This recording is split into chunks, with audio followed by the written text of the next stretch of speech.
Vous savez ce que c'est de découvrir que votre belle-fille a mis du mort au rat dans votre vitamine tous les jours pendant 6 mois?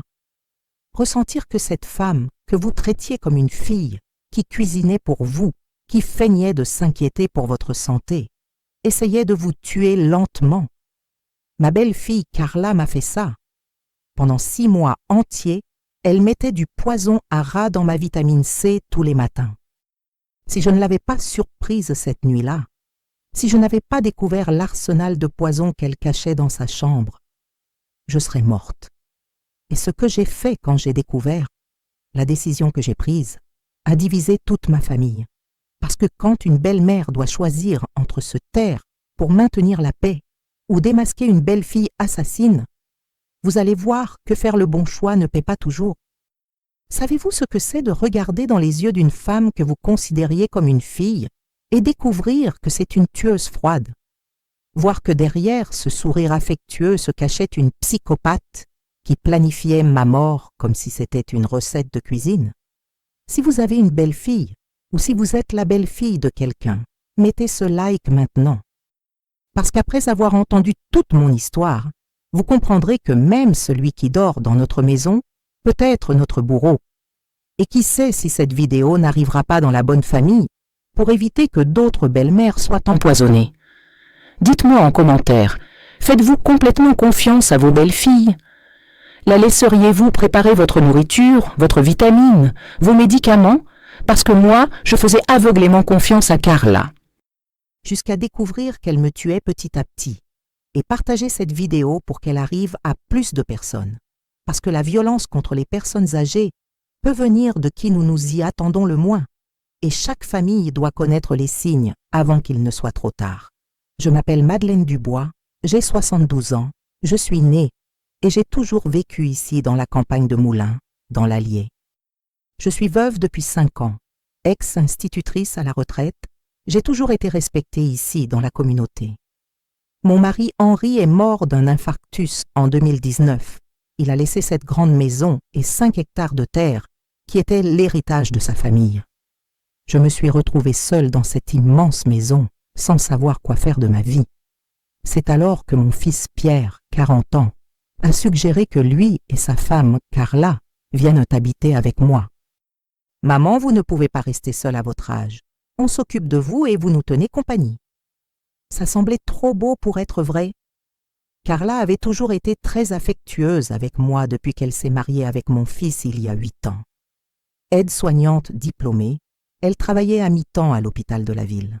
« Belle maman, maintenant que j'habite ici, je vais bien m'occuper de vous. Une aide-soignante à la maison, c'est la garantie de la santé. » Mensonge, c'était la garantie de la mort. Au début, c'était merveilleux d'avoir de la compagnie. Carla cuisinait, m'aidait avec les médicaments, bavardait avec moi des patients de l'hôpital. Pierre travaillait en ville et rentrait tous les jours. C'était une famille harmonieuse, ou du moins c'est ce que je pensais. J'ai toujours traité Carla comme une fille. Je n'ai jamais eu de conflit de belle-mère avec belle-fille, vous savez. Elle choisissait même mes vêtements, me coiffait, insistait pour que je prenne des vitamines pour être plus forte. Belle-maman, à votre âge, il faut bien se nourrir. Je pensais que c'était de l'attention. C'était une préparation à la mort. Ceux qui me connaissent dans le quartier savent que je suis une personne religieuse, travailleuse, qui a consacré 40 ans à l'éducation. J'ai élevé mon fils Pierre seul, après que mon premier mari m'ait abandonné. C'est pourquoi quand il a amené Carla à la maison, je l'ai accueillie à bras ouverts comme la fille que je n'ai jamais eue. Cette maison où tout s'est passé a toujours été le point de rencontre de la famille. Dimanche, jour férié, anniversaire, tout le monde venait déjeuner ici. Carla s'est parfaitement intégrée à tous. Elle était appréciée par les oncles, cousins, voisins. Personne ne se doutait que derrière cette sympathie se cachait une tueuse professionnelle. Croyez-vous qu'une belle fille puisse feindre l'amour pendant 8 années entières juste pour hériter des biens? Que l'éducation et l'affection familiale ne garantissent pas la gratitude? Dites-moi en commentaire si vous avez déjà soupçonné une belle fille dans la famille. Parce que les signes étaient là. C'est moi qui n'ait pas su les interpréter. Carla a toujours été une femme très spéciale, mais j'interprétais tout de façon positive. À 35 ans, elle était belle, intelligente, professionnellement accomplie. Quelle chance mon fils a eue de trouver une femme comme ça, je pensais. Pas de chance du tout. C'était la malchance qui allait me coûter la vie.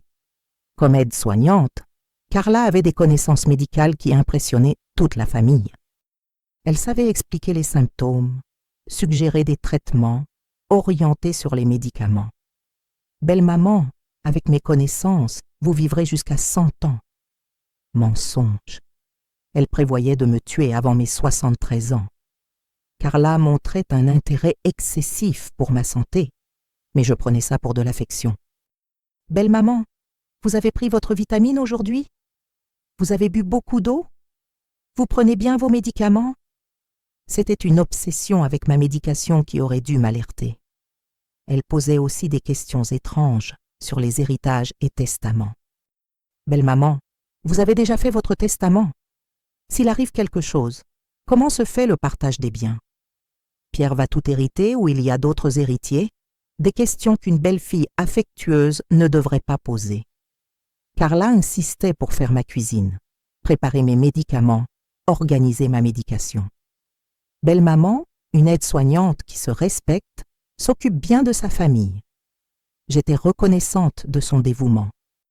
En réalité, elle étudiait ma routine pour trouver l'occasion de m'empoisonner. Chaque fois que je tombais malade, et ça arrivait de plus en plus, Carla était la première à courir m'aider. « Belle maman, je vais vous emmener chez le médecin. Je vais rester là pour m'occuper de vous. Laissez, c'est moi qui donne les médicaments. » Elle était trop serviable pour être naturelle. Je me souviens que Carla semblait étrangement animée quand j'allais mal. « Belle maman, je pense qu'il vaut mieux faire des examens plus complets. À votre âge, tout symptôme peut être grave. » C'était comme si elle espérait que je tombe plus malade.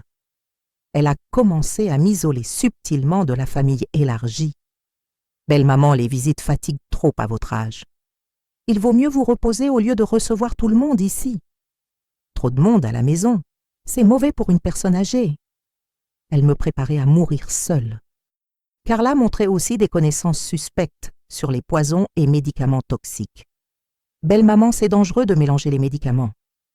Le surdosage accidentel tue beaucoup de personnes âgées en France. Il faut faire attention aux produits de nettoyage. Trop d'informations pour une conversation anodine. » Le plus étrange était son obsession avec mon alimentation. Elle insistait toujours pour que je prenne des vitamines, compléments, fortifiants. « Belle maman, à votre âge, le corps n'absorbe plus bien les nutriments. » En réalité, elle créait une routine pour mettre du poison sans soupçon. Si vous remarquez que Carla montrait déjà des signes suspects depuis le début, mettez ce like. Et dites-moi en commentaire, vous trouvez normal qu'une belle fille ait une telle obsession pour la santé de sa belle-mère, parce que son intérêt était morbide? 3 mois après que Carla et Pierre soient venus habiter avec moi, j'ai commencé à ressentir des symptômes étranges que je n'avais jamais eus de ma vie. Ça a commencé doucement, comme une grippe qui ne passait jamais. Fatigue constante, faiblesse, manque d'appétit. « Belle maman, ça doit être le changement de saison, disait Carla. Les personnes âgées sont plus sensibles aux virus. » Mais ce n'était pas une grippe ordinaire. C'était une faiblesse profonde, comme si mon corps s'éteignait petit à petit. C'était l'empoisonnement systématique qui commençait à faire effet. Au 2e mois des symptômes, on commençait des douleurs abdominales intenses, des coliques qui me pliaient de douleur, vomissements constants, diarrhée qui ne s'arrêtait pas. « Belle maman, ça doit être une gastrite nerveuse, diagnostiquait Carla. Je vais préparer une tisane de camomille pour calmer. Tisane avec du mort au rat. Carla était toujours prête avec des explications médicales pour mes symptômes. À votre âge, l'estomac devient plus sensible. Ça peut être le début d'un syndrome de l'intestin irritable. On va faire des examens pour écarter un ulcère. C'était la performance d'une belle fille inquiète pendant qu'elle m'empoisonnait. Le pire, c'est que je perdais du poids rapidement. En 2 mois, j'ai maigri de 10 kilos sans faire de régime. Belle maman, la perte de poids dans le 3e âge est normale, me rassurait Carla. Le métabolisme devient plus lent. Mensonge. C'était le mort au rat qui brûlait mon organisme de l'intérieur. J'ai commencé à avoir une confusion mentale que je n'avais jamais eue. J'oubliais les conversations, je perdais des objets, je n'arrivais plus à me concentrer pour lire. Belle maman, ça peut être le début de démence sénile, suggérait Carla. On va voir un neurologue. C'était l'intoxication chimique qui affectait mon cerveau. Les symptômes empiraient toujours après les repas que Carla préparait ou après avoir pris les vitamines qu'elle insistait pour me faire boire. Mais je ne faisais pas cette connexion parce que j'avais complètement confiance en elle. Qui soupçonne qu'elle est empoisonnée par sa propre belle-fille? Carla m'emmenait constamment chez le médecin, toujours très inquiète et attentionnée.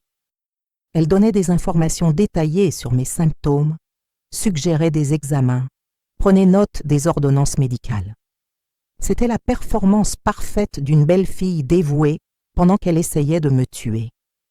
J'ai fait des dizaines d'examens, sang, sel, urine, échographie, endoscopie.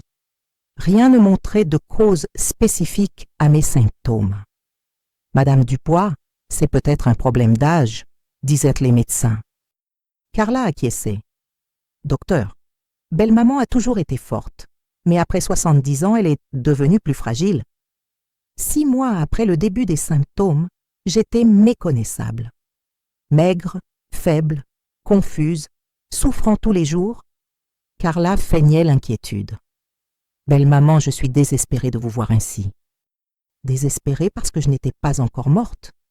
Vous voulez savoir comment j'ai découvert que Carla m'empoisonnait? Le moment exact où je l'ai surprise en train de mettre du mort au rat dans ma vitamine. Je vais vous raconter, mais dites-moi en commentaire, avez-vous déjà soupçonné que vous étiez empoisonné par quelqu'un de chez vous? Tout a changé une nuit de mardi. Je me suis réveillée à 5 heures avec une soif terrible. Effet du mort au rat dans l'organisme, j'ai découvert après. Je suis descendue à la cuisine boire de l'eau et j'ai vu la lumière allumée. Carla était là en train de manipuler quelque chose sur le plan de travail. Elle ne m'a pas vue arriver. Elle était de dos, concentrée, en train de touiller dans un verre avec un liquide orange, ma vitamine C matinale. Je l'ai vue prendre un petit flacon et verser une poudre blanche dans le verre. Mon cœur s'est emballé.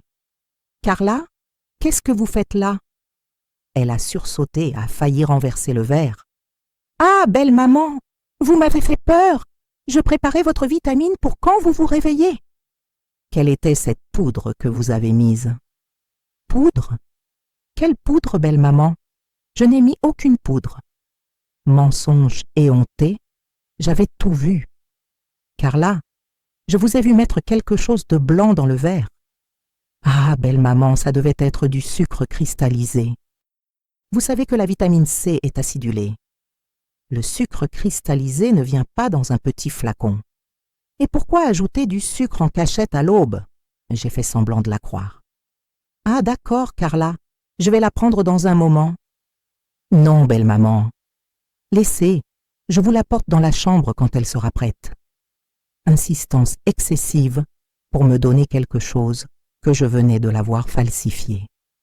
Tous les soupçons se sont confirmés à ce moment-là. Quand Carla est montée dans sa chambre, je suis retournée à la cuisine. Le verre était sur le plan de travail, couvert d'une assiette pour maintenir la température, avait-elle dit. J'ai pris une petite cuillère et prélevé un échantillon du liquide. Je l'ai gardé dans un petit pot de médicaments vide. Le matin, Carla est venue tout sourire m'apporter ma vitamine. « Belle maman, vitamine C bien chaude pour bien commencer la journée. » J'ai fait semblant de la boire, mais j'ai tout jeté dans l'évier quand elle est partie. Pour la première fois en mois, je n'ai pas pris sa vitamine. C'était un test pour confirmer mes soupçons. Figurez-vous, c'était le premier jour en 6 mois où je n'ai pas été malade.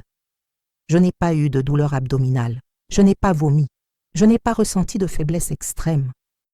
C'était la preuve formelle qu'il y avait quelque chose qui clochait avec cette vitamine que Carla insistait pour me faire prendre tous les jours. Le même jour, j'ai apporté l'échantillon que j'avais collecté à la pharmacie du centre-ville. Monsieur Beaumont, pouvez-vous analyser cette vitamine pour moi? Je pense qu'il y a quelque chose d'étrange. Bien sûr, Madame Dubois. Dans 2 jours, le résultat sera prêt. Ça a été les 2 jours les plus longs de ma vie. Faire semblant d'être normal avec Carla, refuser subtilement les vitamines qu'elle offrait, observer chacun de ses mouvements. C'était comme cohabiter avec un serpent venimeux dans la maison, sans qu'elle sache que j'avais découvert. Si vous êtes tendu en attendant le résultat de l'analyse, mettez ce like et dites-moi en commentaire, auriez-vous eu le courage de cohabiter 2 jours avec quelqu'un que vous soupçonnez d'essayer de vous tuer? Parce que c'était de la terreur pure. Le jeudi, M. Beaumont m'a appelé d'une voix grave. « Madame Dubois, il faut venir ici d'urgence. Vous avez de l'accompagnement. Ne venez pas seule. » Son ton m'a donné des frissons. J'ai demandé à mon frère Jean de m'emmener à la pharmacie. « Madame Dubois, asseyez-vous. J'ai une nouvelle grave à vous annoncer. » M. Beaumont a ouvert un papier officiel. La vitamine que vous avez apportée contient du brodifacoum en forte concentration, du mort au rat, pour être plus clair. Poison pour rongeurs. J'ai senti le monde s'effondrer dans ma tête. Monsieur Beaumont, vous êtes sûr? Absolument, Madame Dubois. J'ai analysé 3 fois pour confirmer. Cette dose tue une personne en quelques mois d'usage continu. Celui qui a fait ça voulait votre mort certaine, mais déguisée. Carla avait planifié mon assassinat scientifiquement. Jean est devenu blanc quand il a entendu. Madeleine, qui a accès à vos vitamines? Seulement Carla. C'est elle qui les prépare, c'est elle qui les apporte dans la chambre, c'est elle qui insiste pour que je les prenne. Votre belle-fille essaie de vous tuer. C'était la conclusion évidente, mais trop douloureuse à accepter. Monsieur Beaumont, le mort au rat tue comment? Empoisonnement graduel, Madame Dubois. Ça brûle les organes de l'intérieur. Foie, rein, système nerveux. La personne dépérit. Les médecins ne trouvent pas la cause. Ça ressemble à une mort naturelle. C'était le plan parfait d'un homicide. Je suis rentrée à la maison en faisant semblant de ne rien savoir. Carla m'a accueillie avec un sourire. « Belle maman, comment ça s'est passé en ville ?»« Tranquille, Carla. J'ai juste acheté des médicaments à la pharmacie. » Elle ne savait pas que j'avais découvert son arsenal de morts. Jean voulait appeler la police immédiatement. « Madeleine, il faut porter plainte maintenant. »« Calme-toi, Jean. Il me faut plus de preuves. » Et si Carla nie tout, c'est ma parole contre la sienne. Mais elle est en train de te tuer. C'est pour ça que j'ai besoin de la prendre sur le fait avec l'arsenal complet. J'ai décidé d'enquêter dans la chambre de Carla pendant qu'elle travaillait à l'hôpital. Si elle m'empoisonnait depuis des mois, elle devait avoir plus de poison caché. Ça ne pouvait pas être juste une improvisation du moment. C'était un crime planifié et systématique. Ceci n'est que la première partie de la découverte la plus terrifiante de ma vie. Ce que j'ai trouvé dans la chambre de Carla, l'arsenal de morts qu'elle gardait caché, les autres victimes que j'ai découvertes, ça, vous le saurez dans le prochain épisode. Si vous êtes arrivé jusque-là et que vous êtes choqué comme moi je l'étais, mettez ce like pour me donner la force de continuer à raconter. Et partagez pour que d'autres belles-mères voient qu'une belle-fille trop attentionnée peut être dangereuse. À bientôt pour la suite de mon histoire. Vous avez vu que j'ai découvert du mort au rat dans ma vitamine et confirmé que Carla m'empoisonnait depuis 6 mois. Mais voulez-vous savoir ce que j'ai trouvé dans sa chambre quand j'ai décidé d'enquêter? L'arsenal de morts qu'elle gardait caché, et surtout, les autres victimes que j'ai découvertes qu'elle avait déjà tuées avant moi. Parce que quand j'ai fouillé les affaires de Carla, pendant qu'elle était à l'hôpital, ce que j'ai trouvé était si terrifiant que même mon frère Jean est resté sans voix. Ma belle-fille n'était pas débutante dans les assassinats. C'était une tueuse en série professionnelle, déguisée en aide-soignante. Si vous voulez savoir ce que c'est de découvrir que votre belle-fille a déjà tué d'autres personnes avant d'essayer de vous tuer, mettez ce like maintenant. Parce que ce que je vais révéler va montrer que Carla avait choisi notre famille comme cible depuis longtemps. Et partagez pour que d'autres belles-mères voient qu'une belle-fille aide-soignante trop attentionnée peut être dangereuse. Le lendemain de la découverte du mort au rat, j'ai attendu que Carla parte pour sa garde à l'hôpital. Pierre travaillait en ville. C'était ma seule chance d'enquêter dans sa chambre sans être découverte. Mon frère Jean faisait le guet à la fenêtre. « Madeleine, vous êtes sûre de vouloir faire ça ?» demanda Jean nerveux. « Et si elle revient et vous surprend en train de fouiller ses affaires ?»« Jean, elle est en train de me tuer depuis 6 mois. Il faut que je découvre ce qu'elle cache d'autre. » C'était littéralement une question de vie ou de mort. Je suis entrée dans la chambre de Carla, le cœur battant. C'était comme pénétrer dans l'antre d'une bête dangereuse. Tout semblait normal au premier regard. Lit fait, vêtements rangés, parfum sur la coiffeuse. Mais je savais qu'il y avait des secrets sinistres cachés là. J'ai commencé par l'armoire, vêtements pliés parfaitement, chaussures alignées, sacs organisés par couleur. Carla avait toujours été très méticuleuse, obsédée par l'organisation. J'aurais dû comprendre qu'une personnalité obsessionnelle peut être signe de psychopathie. Au fond de l'armoire, derrière les vêtements d'hiver, j'ai trouvé une boîte à chaussures différente des autres, plus lourde, avec du ruban adhésif sur les bords. « Jean, j'ai trouvé quelque chose !» ai-je murmuré. Quand j'ai ouvert cette boîte, ma vie a changé pour toujours. À l'intérieur, il y avait des flacons de mort au rat, raticides, anti-fourmis, désherbants, insecticides liquides. Au moins 10 types différents de poisons, tous étiquetés avec des notes écrites à la main. Dose létale, 50 ml, mélangée avec liquide sucré, effet en 2-3 heures. Il y avait aussi des seringues jetables encore dans leur emballage, des gants chirurgicaux, un thermomètre digital, des flacons vides de médicaments. C'était un kit complet d'assassinat scientifique. Carla avait un laboratoire de mort dans sa propre chambre. Jean est devenu pâle en voyant ça. « Mon Dieu, Madeleine, votre belle-fille est une tueuse professionnelle. » « Prends des photos, Jean. Il me faut des preuves avant de la confronter. » Nous avons pris des dizaines de photos de chaque flacon, chaque étiquette, chaque instrument. Mais le plus choquant restait à venir.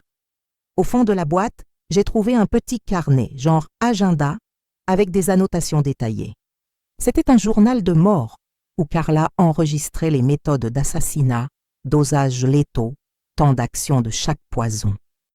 J'ai lu une page et j'ai failli m'évanouir. Belle-mère, soit syndiciste, mort au rat, 5 mg quotidien, délai estimé 6-8 mois, symptômes, faiblesse, vomissement, confusion mentale, succès 85%. Carla avait fait de moi un cobaye d'expérimentation scientifique. Si vous êtes choqué par cet arsenal que j'ai trouvé, mettez ce like.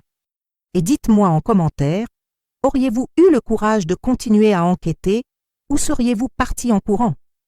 Parce que ce que j'ai trouvé dans son carnet était encore plus terrifiant. Le carnet de Carla était un véritable manuel d'assassinat. Pages et pages documentant les méthodes pour tuer des gens sans laisser de preuves. Comment simuler une mort naturelle? Poisons qui n'apparaissent pas à l'autopsie. Dosages létaux par poids corporel. Il y avait des notes sur les vulnérabilités des personnes âgées. Personnes au-dessus de 65 ans. Système immunitaire faible. Médecins suspectent rarement empoisonnement.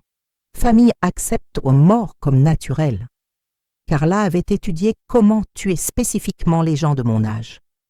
J'ai aussi trouvé des recherches sur héritage et assurance vie, droit des successions en France, comment être bénéficiaire d'assurance sans soupçon, délai de contestation d'un testament. C'était une planification financière macabre pour profiter des assassinats. Le plus terrifiant, ce furent les fiches d'autres victimes. Première page, mari précédent, Charles, 45 ans, empoisonnement au digitalique, durée 4 mois, héritage, appartement, plus assurance 150 000 €, succès total. Deuxième fiche, belle-mère précédente, Madame Irène, 78 ans, mort au rat dans médication, durée 3 mois, héritage, maison plus terrain 200 000 €, suspicion familiale 0%. Carla avait déjà tué 2 autres personnes avant de me choisir comme victime. Il y avait même un chronogramme futur. Après belle-mère actuelle, Marie-Pierre, feindre accident automobile, héritage total estimé 500 000 ou plus, propriété rurale. Carla prévoyait d'assassiner mon fils après m'avoir tué. C'était une tueuse en série avec des plans à long terme. Jean, regarde ça. Je lui ai montré l'affiche sur Pierre. Elle va tuer mon fils après m'avoir tué. Madeleine, il faut appeler la police maintenant. Pas encore. Il faut que je découvre s'il y a plus de victimes. Ça peut être la pointe de l'iceberg. J'ai continué à lire et j'ai trouvé une liste d'objectifs futurs. Mon frère Jean, 78 ans, ma belle-sœur Marie, 75 ans, cousin Antoine, 82 ans. Carla avait cartographié toute la famille âgée pour l'éliminer systématiquement. C'était un plan de génocide familial. À la fin du carnet, il y avait des annotations sur méthodes alternatives, provoquer chute dans escalier, mélanger médicaments incompatibles, causer accident domestique, induire crise cardiaque. Carla maîtrisait plusieurs façons de tuer en déguisant en accident. J'ai photographié chaque page de ce carnet maudit. C'était une preuve documentaire que Carla était une tueuse en série qui choisissait ses victimes par intérêt financier. Elle ne tue pas par plaisir, elle tue pour l'argent. C'est pire parce que c'est calculé et froid. Pouvez-vous imaginer découvrir que votre belle-fille a déjà tué d'autres personnes et prévoit de tuer toute votre famille, qu'elle vous a choisi comme cible depuis le premier jour? Dites-moi en commentaire, que feriez-vous avec ces preuves? Avec les informations du carnet, j'ai décidé d'enquêter sur le passé de Carla. Si elle avait vraiment tué son premier mari et sa belle-mère précédente, il devrait y avoir des registres de morts suspectes. J'ai demandé l'aide de mon neveu Paul, qui s'y connaît en Internet. Oncle Paul, peux-tu rechercher des infos sur Charles Silva, premier mari de Carla? Bien sûr, tante. Quelle information spécifique veux-tu? Cause de décès, date, s'il y a eu enquête policière. En 2 heures, Paul est revenu avec des informations dévastatrices. Tante Madeleine, j'ai trouvé un article dans le journal local. Charles Silva, 45 ans, comptable, mort à domicile, de cause naturelle, en 2018. La veuve Carla Silva a hérité d'un appartement et d'une assurance vie de 180 000 €, exactement ce qui était écrit dans son carnet. Il y a eu une enquête? Aucune, tante. Le médecin a attesté une mort naturelle par problème cardiaque. Mais ici, il dit que Charles n'avait jamais eu de problème cardiaque avant. Sa famille a trouvé ça étrange, mais n'a pas contesté. Premier assassinat parfait de Carla prouvé. Nous avons aussi recherché Madame Irène, belle-mère précédente de Carla. Tante, j'ai trouvé un acte de décès. Irène Santos, 68 ans, morte à domicile de complications de l'âge en 2019. Elle a laissé maison et terrain à sa belle-fille, Carla Silva. Deuxième assassinat confirmé. Paul recherche si Carla a eu d'autres relations, d'autres mariages. Je vais enquêter, tante. Résultat, Carla a eu au moins 4 relations sérieuses ces 15 dernières années. 3 des partenaires précédents sont morts mystérieusement après l'avoir incluse comme bénéficiaire d'assurance. C'était un schéma criminel clair. Carla choisissait des hommes avec des biens ou des personnes âgées avec héritage, gagnait la confiance de la famille, devenait soignante, empoisonnait les victimes en déguisant en mort naturelle, héritait de tout et disparaissait vers l'objectif suivant. Jean, Carla n'est pas une belle-fille tueuse occasionnelle. C'est une tueuse en série professionnelle qui tue pour l'argent depuis au moins 10 ans. Combien de personnes a-t-elle tué? Au moins 5 qu'on a découvertes. Il peut y avoir plus de victimes qu'on ne sait pas. Avec toutes ces preuves, je devais prendre une décision. Confronter Carla directement, appeler la police immédiatement, ou continuer à feindre que je ne savais rien pendant que je collectais plus de preuves. Chaque option avait des risques énormes. J'en voulais une action immédiate. Madeleine, appelle la police maintenant. Carla est une tueuse en série. Et si elle nie tout, ce ne sont que des soupçons.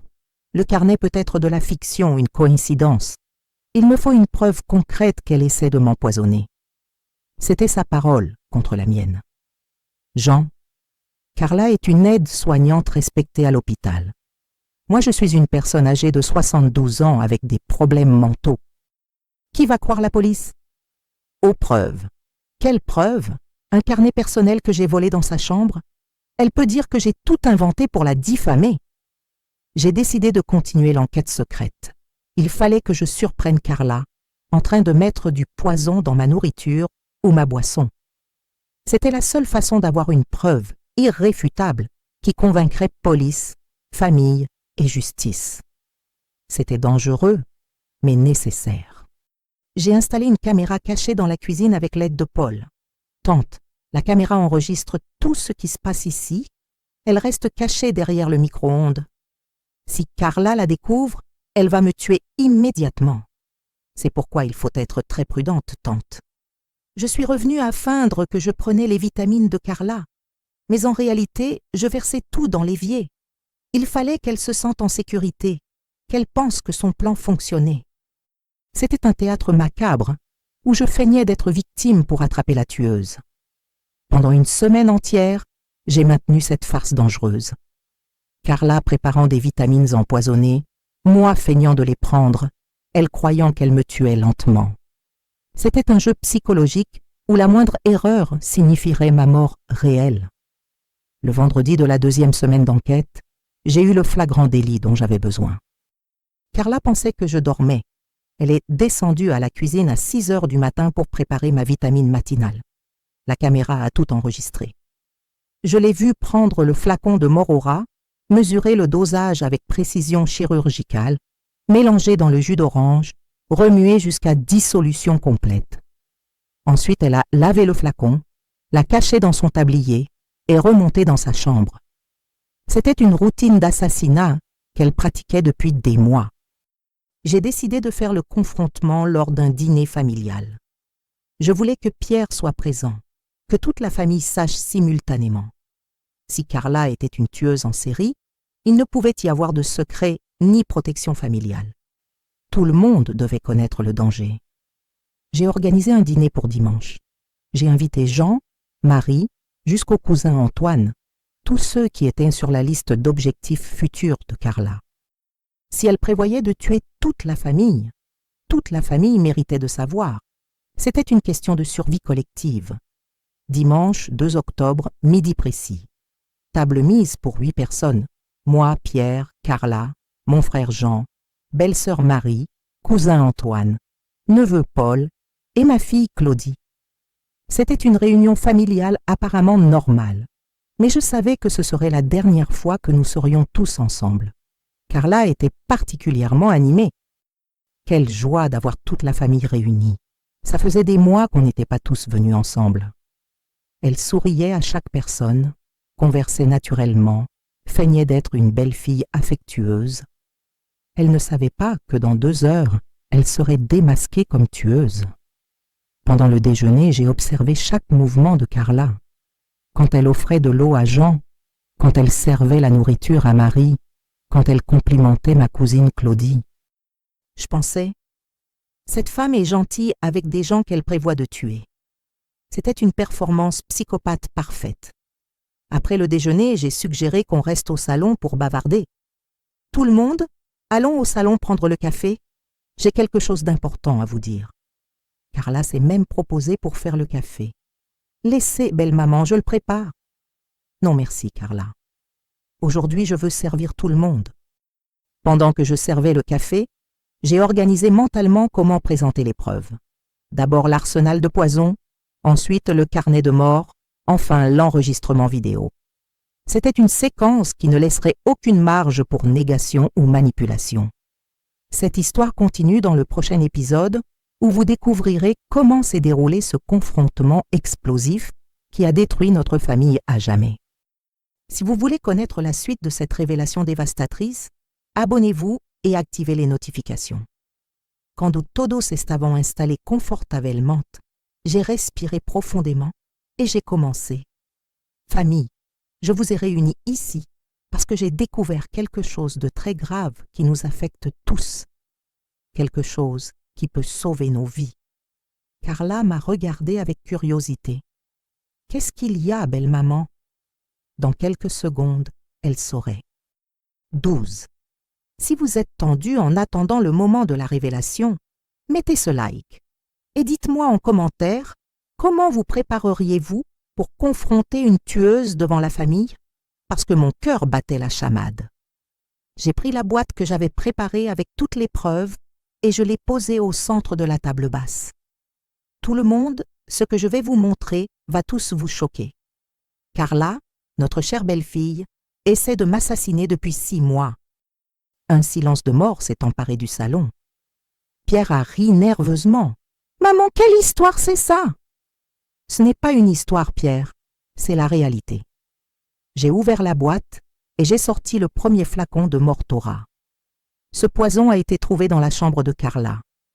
Elle le mettait dans ma vitamine tous les jours. Carla a pâli, mais elle a gardé son sang-froid. « Belle maman, quelle absurdité! Je n'ai jamais vu ce flacon de ma vie. » « Carla, j'ai trouvé ça dans votre armoire, avec 10 autres flacons de poison différents. J'ai montré tout l'arsenal à la famille. Jean s'est levé indigné. « Carla, comment avez-vous pu faire ça à ma sœur? » « Monsieur Jean, c'est un malentendu. Quelqu'un a mis ces choses dans ma chambre. »« Qui, Carla? Qui aurait accès à votre chambre à part vous? » Marie a commencé à pleurer. « Mon Dieu, Carla, Madeleine a failli mourir. »« Madame Marie, je jure que je n'ai rien fait. Belle maman confond les choses. » Carla maintenait sa négation, même avec les preuves physiques sur la table. Pierre était confus. « Maman, vous êtes sûre que ces poisons sont à Carla? »« J'en suis sûre, mon fils, mais ce n'est que le début. » J'ai sorti son carnet d'annotation. Ici, Carla a enregistré comment me tuer et combien d'autres membres de la famille elle prévoit d'assassiner après. J'ai lu à haute voix « Belle-mère, 70 kilos, Morora, 5 mg quotidien, délai 6-8 mois. » Pierre est devenu blanc. « Carla, vous avez écrit ça? » Je n'ai jamais écrit ça de ma vie.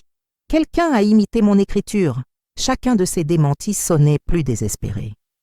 Mon cousin Antoine tremblait quand j'ai lu sa fiche. Antoine, 82 ans, vulnérable aux médicaments incompatibles. Héritage estimé 80 000 €. Carla, vous prévoyez de me tuer aussi. Oncle Antoine, c'est de la folie. Je n'ai jamais pensé à faire du mal à personne. Carla a réalisé que la négation simple ne marchait plus. Elle a changé de stratégie pour la victimisation. Vous ne comprenez pas, je suis persécutée. Par qui, Carla? A demandé Jean. Je ne sais pas, mais quelqu'un veut m'incriminer. C'était le dernier recours d'une psychopathe acculée. Pierre, tu me connais mieux que personne. Tu crois que je suis capable d'empoisonner ta mère? Carla a fait appel à son mari. Carla, explique ces preuves alors. Je ne peux pas expliquer parce que je ne sais pas comment elles sont arrivées dans ma chambre. Pierre commençait à douter.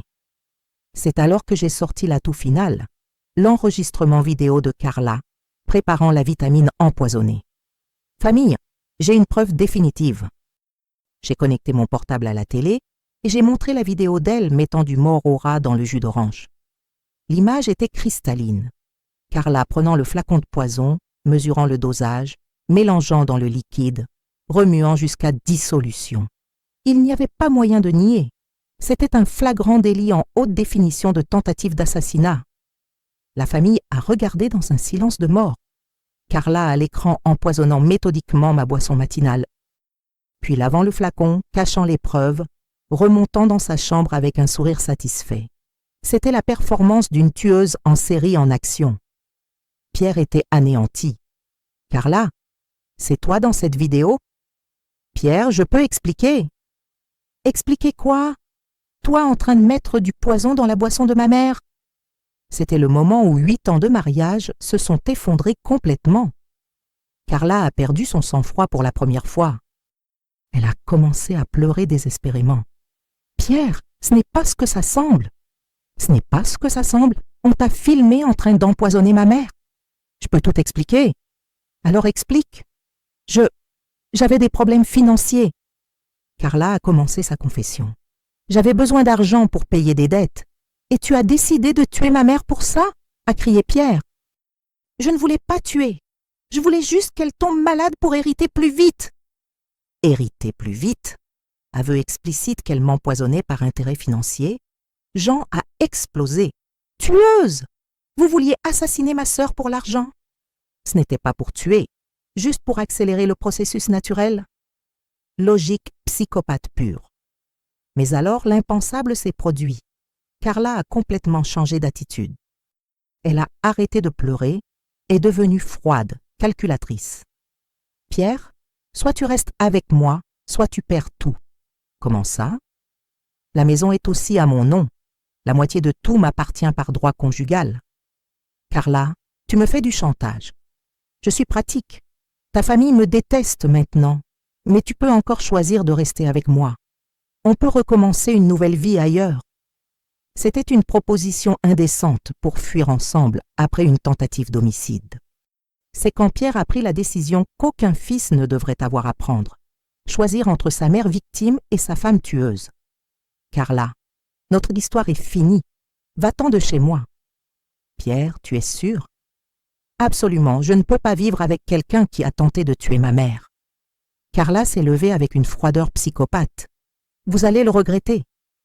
Je connais les secrets de toute la famille. Vous n'aurez pas la paix tant que je vivrai. Menace directe de chantage et de vengeance. C'était une tueuse en série, révélant sa vraie personnalité. 12. Vous avez vu que Carla a été démasquée comme tueuse en série et expulsée de chez nous après avoir avoué qu'elle m'empoisonnait. Mais voulez-vous savoir ce qui s'est passé après? Comment notre famille s'est complètement brisée? Et surtout, pourquoi aujourd'hui, 2 ans après, je regrette d'avoir révélé la vérité et j'aurais préféré mourir empoisonnée en silence. Dans les 3 jours qui ont suivi la confrontation, notre maison est devenue un champ de bataille psychologique. Pierre était anéanti, remettant en question 8 ans de mariage. Maman, comment j'ai vécu si longtemps avec une tueuse sans m'en apercevoir? Mon fils, elle nous a tous trompés. Les psychopathes sont maîtres en manipulation. Jean restait avec moi constamment, craignant que Carla revienne se venger. Madeleine, on va faire un dépôt de plainte. Jean, avec quelle preuve? Elle n'a avoué qu'à la famille. Au commissariat, elle niera tout. Sa parole contre la nôtre, aide-soignante contre personnes âgées. 1 semaine après la confrontation, Carla est revenue avec un avocat pour partager les biens du mariage. Madame Dubois, ma cliente a droit à 50% de tout ce qui a été acquis pendant l'union libre. Maître, elle a tenté de m'assassiner. Où sont les preuves légales? Nous avons l'enregistrement d'elle qui m'empoisonne. Enregistrement obtenu sans autorisation judiciaire n'a pas de valeur au tribunal. De plus, ma cliente allègue qu'elle soignait sa belle-mère sur indication médicale. Carla avait transformé une tentative d'homicide en soin médical. Cette révélation a détruit notre famille d'une manière que je n'aurais jamais imaginée. Parfois, la vérité coûte plus cher que le mensonge, et faire ce qui est juste ne garantit pas la paix. Si vous voulez connaître la suite de cette destruction familiale, abonnez-vous et activez les notifications pour ne pas manquer le final tragique de cette histoire. Marie a commencé à faire des crises d'angoisse. Madeleine, j'ai des cauchemars où Carla m'empoisonne. Elle a dû faire une thérapie psychologique. Madeleine, le thérapeute a dit que le traumatisme va durer des années. À cause de moi, ma belle-sœur a développé un trouble mental. 12. Mon cousin Antoine a été hospitalisé pour dépression sévère. Madeleine, je n'arrive plus à vivre en sachant que quelqu'un avait planifié ma mort, sous antidépresseurs puissants. Le médecin a dit qu'il pourrait ne jamais se rétablir complètement. C'était indirectement de ma faute. Les voisins évitaient notre famille. La famille de Madame Dubois est très problématique. Ils ont accusé leur belle-fille d'être une tueuse sans preuve. Les personnes âgées inventent parfois des choses par jalousie. Réputation familiale détruite dans toute la communauté. Paul m'a dit la vérité crue. Tante, avant la famille, était unie et heureuse. Après que vous ayez révélé l'histoire de Carla, tout le monde est devenu traumatisé, divisé, déprimé. Ça valait le coup? Question qui me hante encore aujourd'hui. 4. Jean, mon seul allié, a commencé à me questionner. Madeleine, parfois je pense qu'il aurait mieux valu se taire. Jean, elle était en train de me tuer. Elle ne tuait que toi. Maintenant, toute la famille est détruite. On a échangé une mort contre plusieurs vies gâchées. Pierre est finalement venu me parler après 3 mois. Maman, je n'arrive pas à pardonner. Pardonner quoi, mon fils? Pardonner le fait d'avoir détruit ma vie. J'étais heureux avec Carla, même si c'était une tueuse. C'était une logique malade, mais c'était sa vraie douleur. 1. Pierre, elle a tenté de me tuer. Maman, c'était un problème entre vous deux. Pourquoi impliquer toute la famille? Parce qu'elle prévoyait de tuer tout le monde. Mais elle n'avait encore tué personne. Il y avait la possibilité de la convaincre d'arrêter. Raisonnement déformé par le traumatisme. Si vous voyez que même mon propre fils a commencé à me blâmer d'avoir révélé la vérité, mettez ce like. Parce que la solitude que j'ai ressentie après était pire que n'importe quel empoisonnement. 6 mois après la révélation, j'étais complètement seule. Pierre ne me parlait plus, Claudie me culpabilisait, les voisins m'évitaient, la famille était fragmentée. J'ai commencé à me demander si j'avais fait le bon choix. Une nuit d'insomnie, j'ai pensé, si j'étais morte empoisonnée, Pierre serait heureux marié. La famille serait unie à mes funérailles. Tous auraient de tendres souvenirs de moi. Au lieu de me voir comme la destructrice de la paix familiale. J'ai appelé Jean en pleurant. « Jean, je regrette d'avoir tout révélé. » « Madeleine, ne dis pas ça. » « Si, je le dis. J'aurais préféré mourir en paix plutôt que vivre cette guerre. Au moins, je serais morte comme victime, pas comme responsable d'une tragédie familiale. J'ai commencé une thérapie avec une psychologue.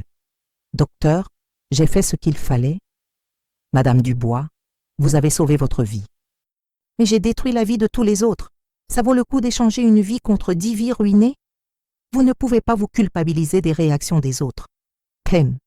Docteur, si je pouvais revenir en arrière, je me tairais.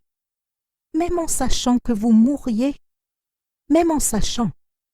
La mort est individuelle. La destruction familiale est collective. J'ai causé beaucoup plus de douleur en révélant que Carla n'en aurait causé en me tuant. C'était une logique froide, mais honnête. 5. Aujourd'hui, 2 ans après la révélation, je vis complètement seule dans cette grande maison. Pierre s'est remarié et ne m'invite à rien. Claudie ne me parle que par obligation. La famille élargie s'est complètement dispersée. Jean est mort d'un infarctus il y a 6 mois. Les médecins ont dit que le stress familial avait contribué. Marie blâme notre révélation. Si vous n'aviez pas touché à Carla, Jean serait vivant. Encore une mort sur ma conscience. Noël dernier était le premier de ma vie complètement seule. Table mise pour une personne, sans enfants, sans petits-enfants, sans famille. Henri avait raison, la famille c'est tout. Sans famille, on n'est rien.